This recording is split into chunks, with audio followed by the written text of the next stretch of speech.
Alright guys, so I finally kind of got started on this small block Ford,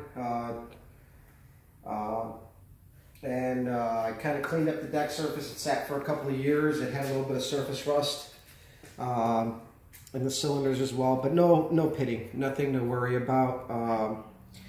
So I got the cam in there. I got the gear in there to check the end play. I haven't put my dial indicator on there yet to actually check.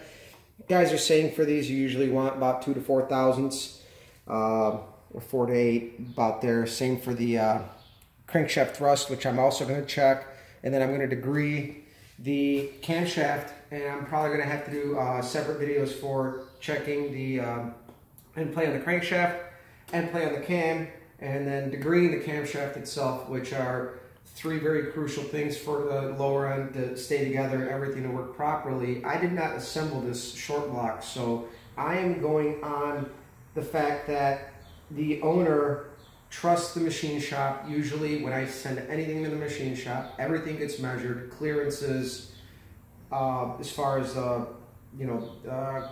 main journals, rod journals. I am going to check the side play of the rods. So that's the one thing I can check. He just didn't feel like it was necessary to go through it all again. He trusts his machinist. He's done other engines for him.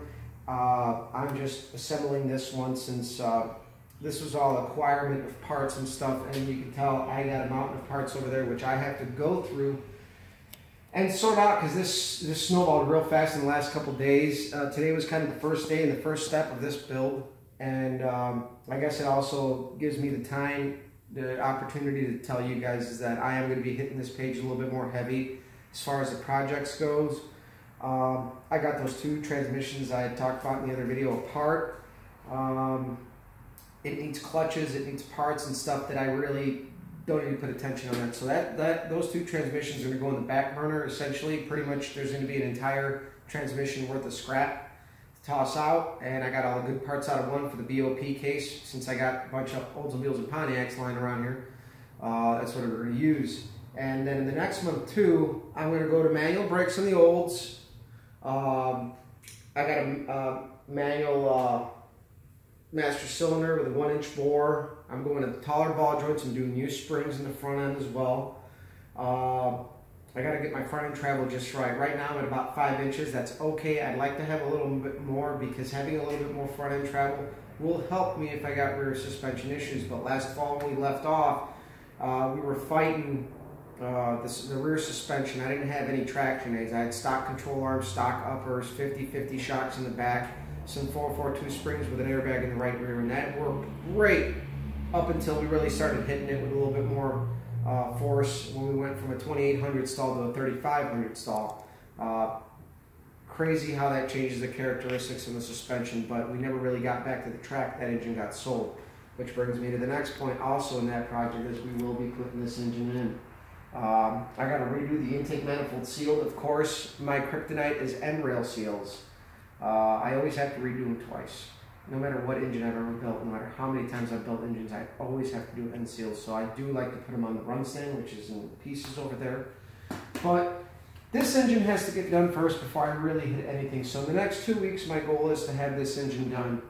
And realistically, once we degree the camshaft, once I check the end play on both the crankshaft and the camshaft, and check the side clearances of the rods, this thing should go together fast. And then the other thing I have to check too before we do the intake manifold is length for push rod, which I will show you guys that. I will be another video. I have the checker on there, the light springs on the valves, and we'll do all that. So guys, I plan on also having a Facebook page where there can be a little bit more interaction for projects. You guys can share stuff.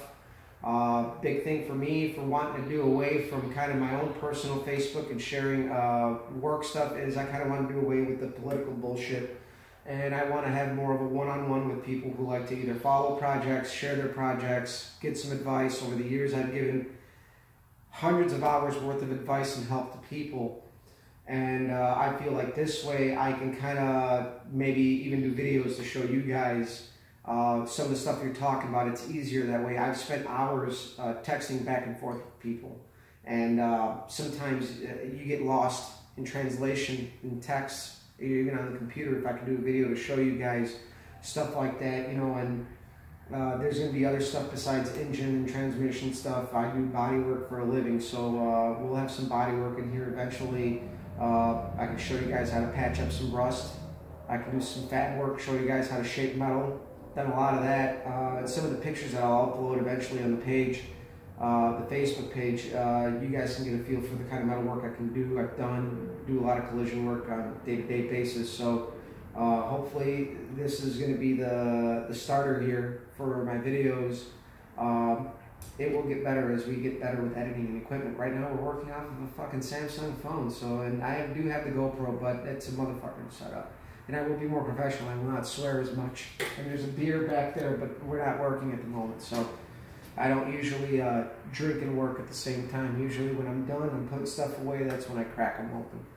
But yeah, the next month is going to be busy with car stuff. I got personal stuff as well, so squeezing stuff in is going to be hard. But hopefully by the end of the week, all of the important stuff will be checked out on this, and we will have a video for you guys at least showing you how to degree the camshaft, how to check the end plate. Keep in mind, I've never actually built a Ford small block. I've been, in the last 10 years, I've pretty much been exclusively building Oldsmobile engines for myself, and I've had pretty good success with them. I'm a cheap bastard, so I do everything on a budget. At work, I do work professionally, but at home, I work with probably the same stuff a lot of guys have, a lot of the same obstacles. I work out of a garage, I don't have a lift, I'm working on Jacksons, I have a very tight budget. I don't like putting money into my car. That engine there would probably cost somebody about $8,000 to build. It cost me $3,500, but it took me 5 years to build. But in the meantime, I did have a solid running small block in that car that ran 1220s. So, you know, I'm not going to be the guy that if somebody asks me questions and they got parts that they want to use that are used, I'm all for it. You just got to be careful and check that stuff. So hopefully I can kind of create a little bit of a community, share videos, do stuff. And if you guys are up for it, I'd just like a thumbs up. Hopefully once I get the Facebook page going, I'll put that info out there. I'm working on that. It's a lot of work. 12 years worth of projects to share with people, which pictures are worth 1,000 words. So that's why I want them up there. They help people out. So hopefully the next month we'll get that going too. Just busy between that and the wedding as well. So thanks, subscribe, share. You know, we're gonna have hopefully this engine running in a couple weeks. So stick around, guys.